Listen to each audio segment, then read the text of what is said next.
Radio Kantipur, radio राष्ट्रको। संविधानको मर्म र विज्ञहरूको सुझाव विपरीत सार्वजनिक खर्च बढाउने गरी मन्त्रालय थप्ने गृह कार्य सुरु। प्रति मन्त्रालय वार्षिक कम्तीमा 1 अर्ब रुपैयाँको व्यवहार थपिने।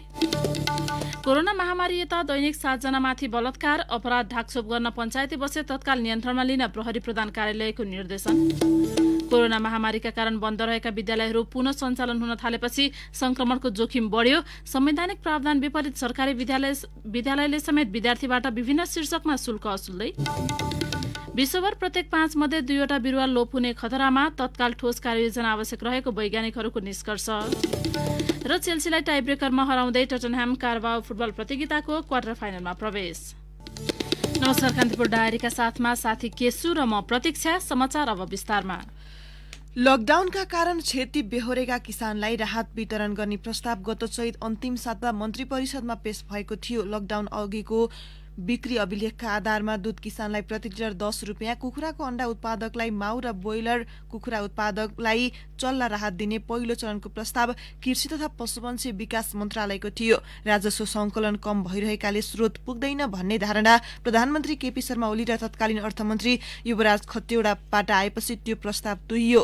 कोभिड-19 का कारण किसान, श्रमिक र गरिबीको रेखामुनि रहेकाहरूमाथिको दायित्व बेहोर्न दबाव आइरहे पनि सरकार स्रोतको अभाव देखाउँदै पन्छिरहेको छ। तर यही बेला संवैधानिक मर्म तथा सरकारद्वारा गठित विभिन्न विज्ञ समितिको सुझाव विपरीत सार्वजनिक खर्च बढाउने गरी मन्त्रालय थप्ने गृह कार्य शुरू भएको छ। सत्तारूढ नेकपाका अध्यक्षद्वय ओली र पुष्पकमल दाहाल गुटगत भागबण्डा मिलाउन मन्त्रालयको संख्या थप्ने विषयमा सहमतिमा पुगिसकेका छन्। ऊर्जा, जलस्रोत तथा सिंचाई मन्त्रालय, उद्योग वाणिज्य तथा आपूर्ति मन्त्रालय र भौतिक पूर्वाधार तथा यातायात मन्त्रालय फुटाउने सहमति बनिसकेको उनीहरू निकट स्रोतको दाबी छ। संविधानले प्रधानमन्त्री सहित 25 जना मन्त्री बनाउन सक्ने अधिकार दिएको र हाल भइरहेकै कर्मचारीले काम गर्न सक्ने भएकाले नै मन्त्रालय थप्न लागिएको नेकपा स्रोतको तर्क छ। तर मन्त्रालय थप गर्ने बित्तिकै मन्त्री र सचिवालय समूह कर्मचारी र दैनिक मसलन्द खर्चको भार स्वतः थपिन्छ। प्रति मन्त्रालय कम्तीमा वार्षिक 1 अर्ब रुपियाँको व्यवहार हुन्छ। हाल महिला बालबालिका तथा ज्येष्ठ नागरिक मन्त्रालयमा मन्त्री सहित 105 जनाको सरकारी दरबन्दी छ। उनीहरूका लागि चालू बजेट मात्रै 73 करोड रुपियाँ विनियोजन भएको छ। सानो भनिएको अर्को मन्त्रालय युवा तथा खेलकुदको चालू खर्च 1 अर्ब 46 करोड रुपियाँ हो। यो तथ्याङ्क अनुसार पनि थपिने भनिएका 3 मन्त्रालयका लागि कम्तीमा 3 अर्ब रुपियाँ भार थपिनेछ। दीर्घकालीन हिसाबले अतिरिक्त कर्मचारीको दरबन्दी चाहिन्छ, जसले हाल निकै ठूलो आकारमा रहेको प्रशासनिक खर्चलाई थप बढाउनेछ र राजस्व कम भइरहेको हुँदा अन्य क्षेत्रको खर्च कटौतीमा दबाव पर्नेछ। जबकि संक्रमणका कारण आर्थिक गतिविधि कम भई राजस्व कम उठ्ने सम्भावना देखेर अघिल्लो वर्षको तुलनामा यस वर्षको बजेटको आकार नै घटाइएको छ। बझाङको हत्या घटनाले 2075 साल साउन 10 गते कञ्चनपुरकी 13 वर्षीय किशोरी निर्मला पन्तको बलात्कारपछि भएको हत्याकै झल्को दिएको छ। सतहमा आएका बाहेक पनि बलात्कारका घटना दिनौं जसो भइरहेको प्रहरीले जनाएको छ। अधिकांश घटना चिने जानेकै व्यक्तिबाट हुने गरेको पाइएको छ। प्रहरी प्रवक्ता एसएसपी कुबेर कडायतका अनुसार धनुषा र सप्तरीका घटनापछि फौजदारी अपराध ढाकछोप गर्ने तथा प्रहरीमा उजुरी दिन रोक्नेलाई पक्राउ गरेर मुद्दा चलाउन प्रहरी प्रधान कार्यालयले निर्देशन दिएको छ।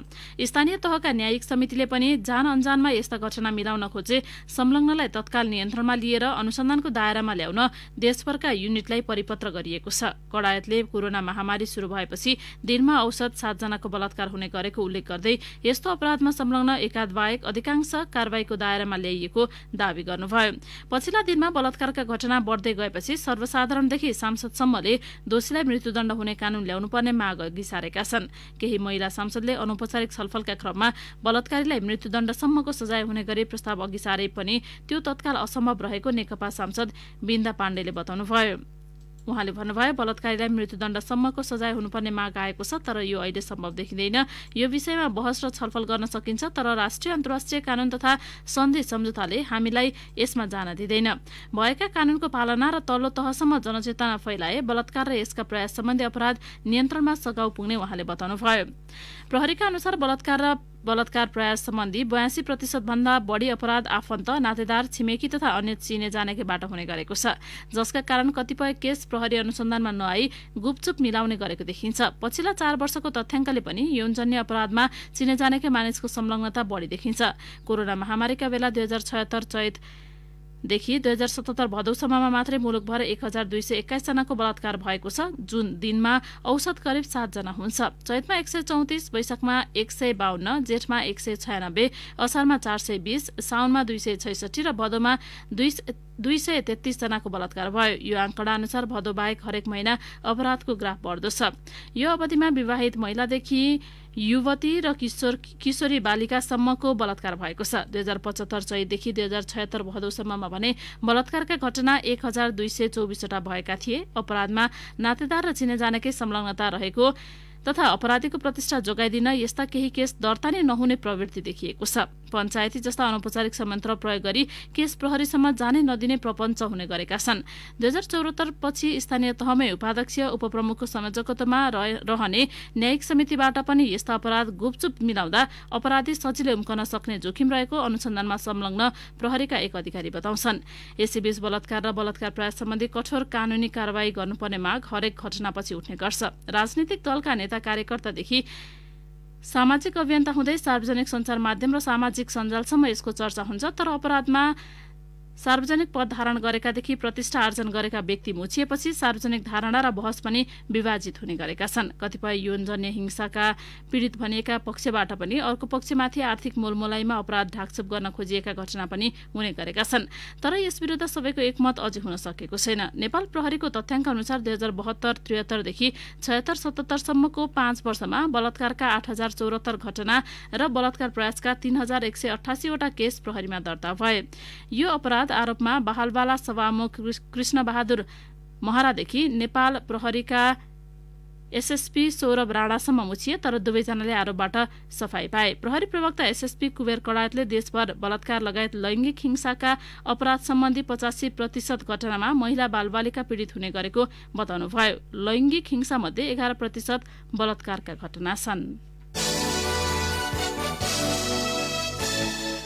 देशभर सक्रिय कोरोना संक्रमितको संख्या 20,000 नागेको छ। सोमबारसम्मको तथ्याङ्क अनुसार 20,396 जना सक्रिय संक्रमित छन्। सरकारले व्यवस्थापन गर्न नसक्ने घोषणा गरेको संख्यालाई भेट्याउन अब 4,604 मात्रै बाँकी छ। स्वास्थ्य तथा जनसंख्या मन्त्रालयले सक्रिय संक्रमित 25,000 जना नागेमा व्यवस्थापन गर्न नसक्ने असोज 7मै घोषणा गरेको थियो। स्वास्थ्य सचिव लक्ष्मण अर्यालको अध्यक्षतामा बसेको इन्सिडेन्ट कमाण्ड सिस्टमको बैठकले सक्रिय संक्रमितको संख्या 25,000 भन्दा बढी भए व्यवस्थापन गर्न नसक्ने भन्दै बन्दाबन्दी गर्नुपर्ने सिफारिस गरेको थियो। मन्त्रालयको निर्णय सार्वजनिक गर्दै प्रवक्ता डाक्टर जागेश्वर गौतमले भन्नुभएको थियो, सक्रिय संक्रमित 25,000 भन्दा बढी हुँदा हाम्रो पूर्वाधार र स्वास्थ्य सम्बन्धी निकायले व्यवस्थापन गर्न गाह्रो हुने भएकाले देशलाई बन्दाबन्दी गर्न मन्त्रालयले सिफारिस गर्ने निर्णय भएको छ। स्वास्थ्य मन्त्रालयले सक्रिय संक्रमित 18,000 पुग्दै यो निर्णय गरेको थियो। पछिल्ला 6 दिनमा 2,682 जना सक्रिय संक्रमित थपिएका छन्। सक्रिय संक्रमित मध्ये उपत्यकामा मात्र 11,274 जना अर्थात् 55.27% छन्। काठमाडौँमा मात्रै 9,153 जना छन्।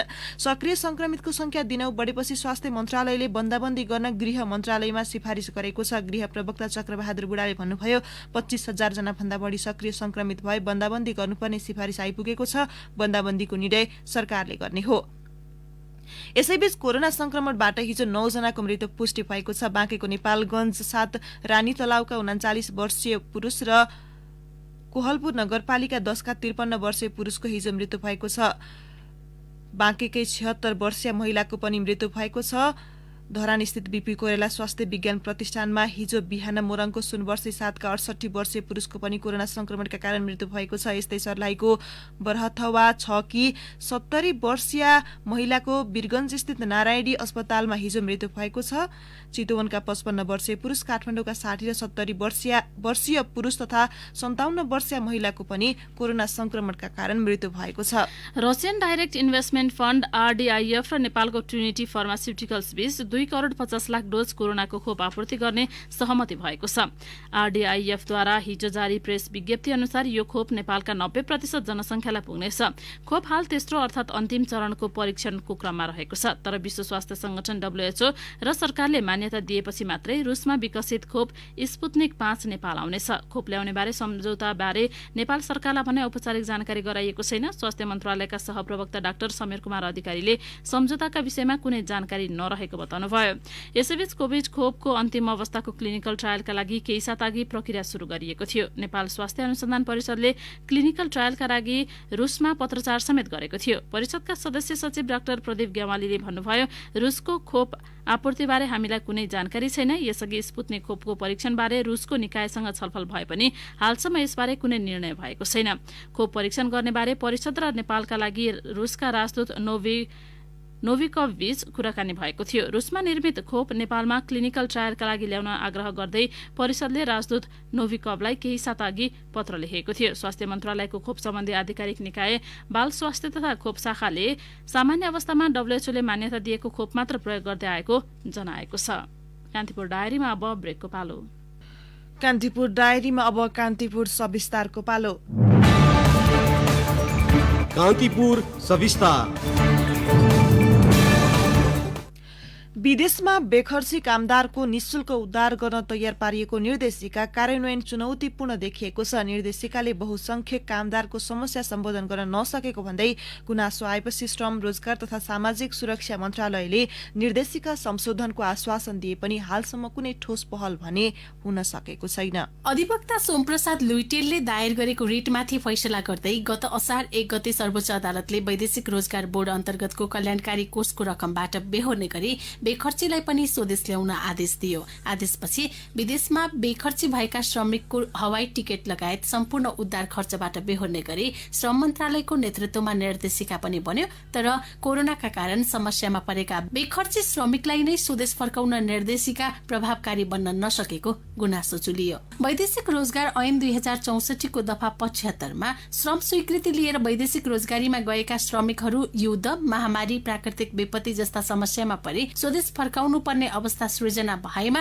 वैदेशिक रोजगार कल्याणकारी कोषको रकम प्रयोग गर्न सकिने व्यवस्था छ। यस्तै नियमावलीको नियम 26 मा कानूनी सजाय पाएको, दुर्घटनामा परेको, बिरामी भएको, आर्थिक अभावमा परेको र करार अवधि 2 वर्ष ननाघेकोलाई यो रकम प्रयोग गरेर उद्धार गर्न सकिने उल्लेख छ। तर निर्देशिकाले ऐनसँगै बाँझिने गरी करार अवधि भित्रका श्रमिकलाई मात्रै समेटेपछि भिसा अवधि सकिएका गैर कानूनी रूपमा बसेकाहरू बिलख बन्दमा परेका हुन्। मलेसियाका लागि नेपाली राजदूत उदयराज पाण्डे, त्यो निर्देशिका स्वयं ऐनसँग बाजिएको छ, जसले एकचोटि हाम्रो नेपालमा यो कल्याण कोषमा पैसा तिरेर आएको छ, त्यो मान्छे अप्ठ्यारोमा पर्यो भने त्यसलाई यो कोषबाट सहयोग गरेर फर्काउनु पर्छ। हाम्रो ऐनले पनि दिन्छ, नियमावलीले पनि दिन्छ। अहिलेको अवस्था महामारीको अवस्था हो, त्यसकारण महामारीको अवस्थामा यो कोष प्रयोग गर्नको लागि केहीबाट रोकिन्छ। अब हामी ऐनलाई पनि टेर्दैनौँ, नियमावलीलाई नै टेर्दैनौँ र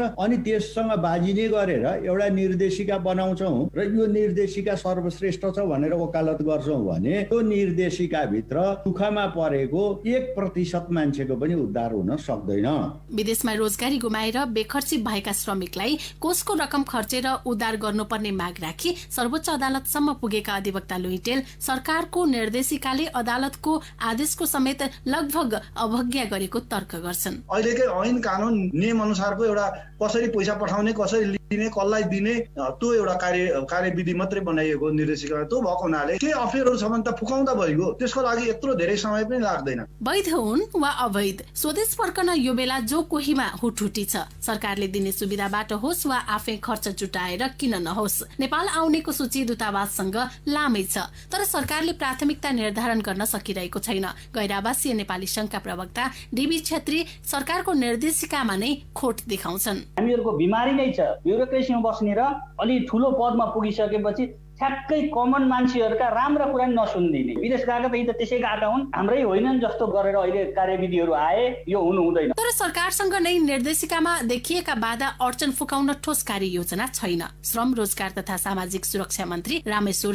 राई यादव, हामी जुन रफ्तारमा जानुपर्ने त्यो नगएको हुन सक्छ र त्यसको लागि हामी एउटा कार्यविधिमै त्यो सुधार गरेर लैजाने निर्देशन मैले दिएको छु र मन्त्रालयबाट अनुदान दिएर गएकाहरूलाई हर हालतमा उद्धार गर्ने प्रतिबद्धता हाम्रो छ सम्पूर्ण रूपमै तयार भइसकेका छौँ। जति प्लेन संख्याहरू थपेर हुन्छ त्यति थपेर भए पनि हामी ल्याउँछौँ। श्रम तथा आप्रवासन विज्ञ रामेश्वर नेपाल निर्देशिका संशोधन तथा अन्य कुनै पनि बहानामा अलपत्र कामदारको जिम्मेवारीबाट सरकार पन्छिन नहुने तर्क गर्छन्। कहिले निर्देशिकाले समेट्दैन, कहिले के समेट्दैन भनेर अलपत्रै छोडिदिरहन चाहिँ कतिको चाहिँ हाम्रो जिम्मेवारीपन हो। सँगसँगै भारतमा गएकाहरूलाई चाहिँ उद्धार गर्नु पर्दैन अनि त्यसपछि यो 20 वटा विभिन्न ठाउँबाट चाहिँ तिमीहरू प्रवेश गर मात्रै भनेर हुन्छ। एकदमै एक्सट्रिम दक्षिणमा रहेका भारतमा रहेका मान्छेहरू के हिँडेर आउने आफ्नै खल्तीको पैसा हालेर आउनेहरूको लागि पनि मानव चार्टर गरेर चाहिँ आउन चाह्यो भने चाहिँ उडा अनुमति नदिने भनेर त्यस्तो पोलिसी बनाउन मिल्छ। हुन त कुनै पनि कानून र नियमावलीले अवैध विषयलाई संरक्षण गर्दैन,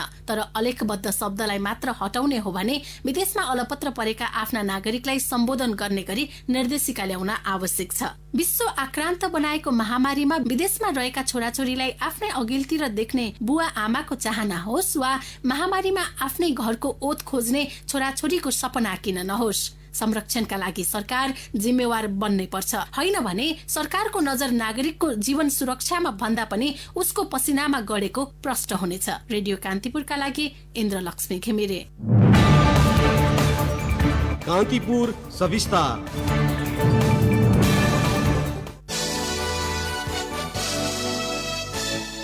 कोरोना महामारीका कारण 6 महिना बन्द रहेका विद्यालयहरू पुनः सञ्चालन हुन थालेका छन्। अभिभावक, विद्यार्थी, शिक्षकहरू त्रासका बीच शैक्षिक गतिविधिमा जुट्दा संक्रमण झनै फैलने हो कि भन्ने चिन्ता पनि बढेको छ। काठमाडौँ उपत्यकासहित सिन्धुपाल्चोक, धादिङ, डडेलधुरा, गोर्खा, लमजुङ, तनहुँ, हुम्ला, बाजुरा, मुगु, सल्यान, कालीकोट, रूपन्देही, चितवन लगायतका जिल्लामा भौतिक रूपमै शिक्षक विद्यार्थी कक्षाकोठामा जुटेर पठन पाठन हुन थालेको छ। स्थानीय तह र विद्यालयले थालेको पठन पाठन कतिपय जिल्लामा भने स्थानीय प्रशासनले रोक समेत लगाएको छ। जिल्ला प्रशासन कार्यालय सल्यानले सूचना जारी गरेर शैक्षिक संस्था सञ्चालन नगर्न भनेको छ। जिल्लाका अधिकांश स्थानीय तहका विद्यालयले विभिन्न तरिकाबाट पठन पाठन गराउन थालेका थिए। प्रमुख जिल्ला अधिकारी हेमराज तामाङले जारी गरेको सूचनामा विद्यालय, कलेज, तालिम केन्द्र र परीक्षा सञ्चालनमा रोक लगाइएको छ। जिल्लामा कोरोना संक्रमण फैलिएकाले शिक्षण संस्था लगायत भिडभाड हुने गतिविधिमा रोक लगाइएको कार्यालयले जनाएको छ। लमजुङ प्रशासनले पनि शैक्षिक गतिविधि सञ्चालनमा रोक लगाएको छ। जनस्वास्थ्य र शिक्षाविदहरू स्थान विशेष जोखिमको ख्याल गर्दै स्वास्थ्य मापदण्ड पूरा गरेर भौतिक रूपमा पठन पाठनलाई निरन्तरता दिन सकिने बताउँछन्। जनस्वास्थ्यविद डाक्टर शरद वन्तले शैक्षिक गतिविधिलाई सुरक्षित ढंगबाट सामान्यीकरण गर्दै जानुपर्ने सुझाव दिनुभयो। उहाँले भन्नुभयो, कोरोनाको जोखिम सबै ठाउँमा बराबर छैन। कतै अत्यन्तै उच्च जोखिम छ, कतै अत्यन्तै कम छ। कम जोखिम रहेका ठाउँमा स्वास्थ्य मापदण्ड अपनाएर कक्षा सञ्चालन गर्न सकिन्छ। वन्तका अनुसार शिक्षण संस्थामा स्वास्थ्य मापदण्ड अपनाउने विधि थुप्रै छन्। शिक्षक, विद्यार्थी र कर्मचारीले अनिवार्य मास्क लगाउने र भौतिक दूरी कायम गर्ने व्यवस्था मिलाउन उहाँको सुझाव छ। संविधानको पालना गर्ने हो भने माध्यमिक तहसम्म विद्यार्थीबाट शुल्क लिन पाइँदैन। शिक्षा निशुल्क हुने उल्लेख छ, तर सरकारले नै भर्ना, परीक्षा प्रमाणपत्र, छात्रवृत्ति आवेदन लगायत शीर्षकमा विद्यार्थीसँग शुल्क असुल्न छाडेको छैन। निजी स्कुलले त शुल्क लिन्छन् नै, देशभर विद्यार्थीसँग मासिक शुल्क उठाउने सामुदायिक विद्यालयको संख्या पनि थुप्रै छ। शिक्षक दरबन्दी पर्याप्त नहुँदा निजी स्रोतमा शिक्षक राख्न अभिभावकबाट शुल्क लिनु परेको विद्यालय व्यवस्थापन समितिहरू बताउँछन्। शिक्षा मन्त्रालय मातहतका निकायले नै संविधान विपरीत विभिन्न शीर्षकमा शुल्क लिने गर्छन्। राष्ट्रिय परीक्षा बोर्ड परीक्षा नियन्त्रण कार्यालय कक्षा 10ले एसईको प्रमाणपत्र लिन प्रति विद्यार्थी 250 रुपियाँ माग गरेको छ। ग्रेड सिट प्राप्त गर्न राजस्व खातामा सो रकम जम्मा पार्न जिल्ला स्थित शिक्षा विकास तथा समन्वय इकाइलाई परिपत्र गरिएको हो। कक्षा 12 सम्मका विद्यार्थी र शिक्षकले सस्तोमा इन्टरनेट सुविधा पाउने भएका छन्। शिक्षा मन्त्रालयले घोषणा गरेको वैकल्पिक सिकाइ सहजीकरण कार्यक्रममा सहयोग पुर्याउन विद्यार्थी, शिक्षक र अभिभावकलाई पाठशाला CUG सिम उपलब्ध गराउन लागि नेपाल टेलिकमका प्रवक्ता राजेश जोशीले जानकारी दिनुभयो। टेलिकमको प्रिपेड सिममा सो सेवा उपलब्ध गराइनेछ। सिममा सहुलियत दरमा भोइस सेवा, 5 GB डाटा र बल्क SMS सेवा उपलब्ध हुने टेलिकमले जनाएको छ। 2 महिना अघि नै डिस्चार्जको तयारी गरिएका गोर्खाका एक दम्पतिले बिल तिर्न नसक्दा अस्पताल छाड्न पाएका छैनन्। शहीद लखन 2 आरुबोरका 29 वर्षीय रवि नेपाली र उनकी पत्नी सानुमाया यसरी बस्नु परेको हो। रोजगारीका लागि भारत पुगेका दम्पति कोरोना त्रासबीच स्वदेश फर्कँदै थिए। गत फागुन 25 मा भारतको लखनऊमा दुर्घटनामा परेर दुवै गम्भीर घाइते भए। सानुमायाको मेरुदण्ड र देब्रे हात भाँचियो। रविको देब्रे खुट्टा। भारतमै करिब 4 दिन सामान्य उपचारपछि स्वदेश फिर्ने र यतैका अस्पतालमा उपचार गर्ने भन्दै आए। आफन्त पन्तको सहारामा स्वदेश फर्किएका उनीहरू चितवन स्थित पुरानो मेडिकल कलेजमा भर्ना भए। अब अस्पतालले तिमीहरू घर जान सक्छौ भने पहिला बिल तिर्ने पैसा, यसलाई फेरि सुन्नुहोस्, अब अस्पतालले तिमीहरू घर जान सक्छौ भने पनि बिल तिर्न पैसा छैन, ऋण कसैले पत्ताउँदैन। रवि बैशाखीको सहारामा सामान्य हिडडुल गर्न सक्ने भएका छन्। सानुमायाको जीवको भर छैन, दुवै खुट्टा चल्दैनन्।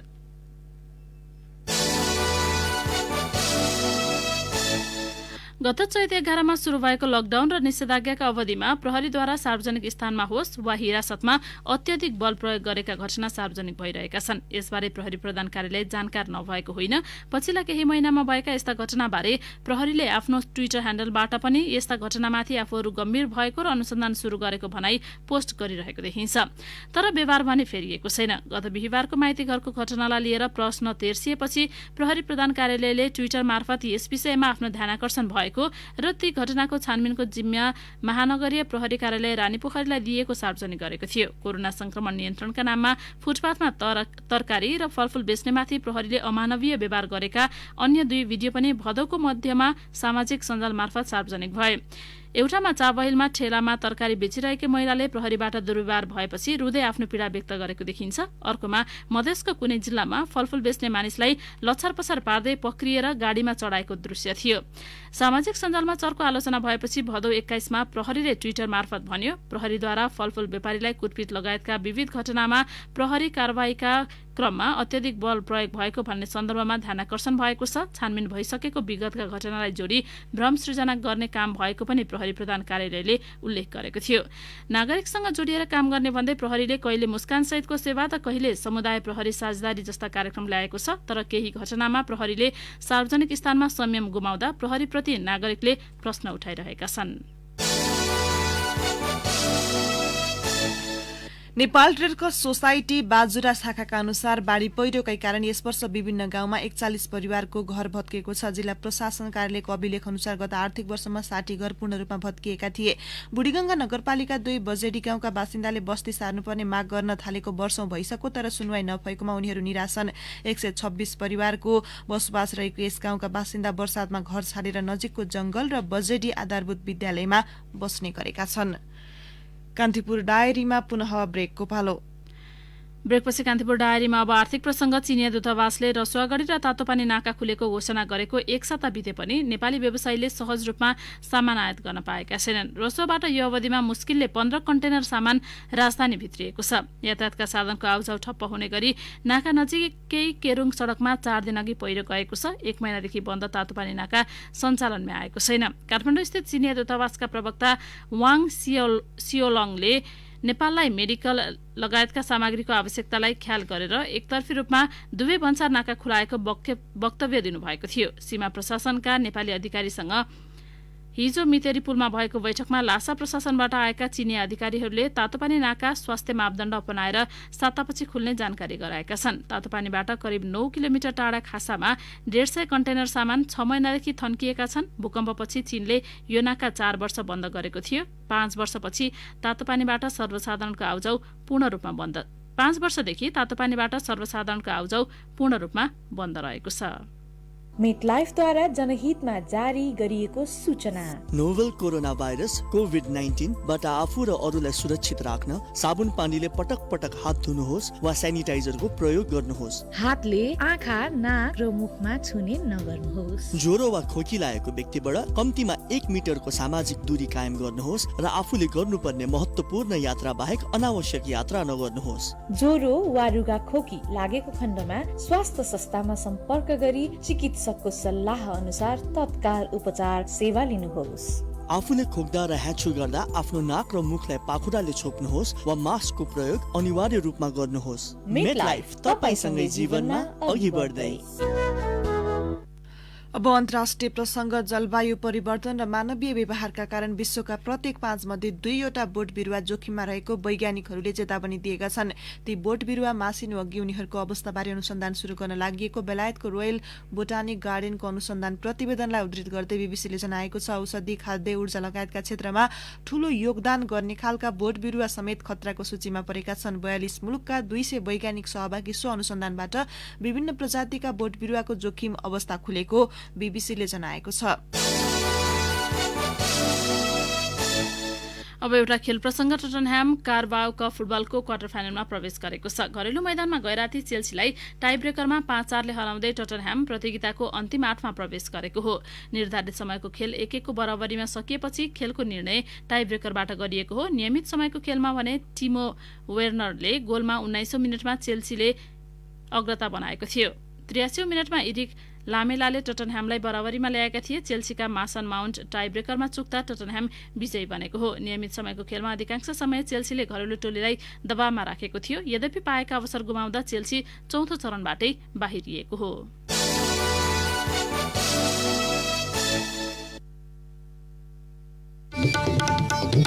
हवस् त कान्तिपुर डायरीको यो बुलेटिन अहिलेलाई यही सकिन्छ। केशु र प्रतीक्षा बिदा हुन्छौं। नमस्कार।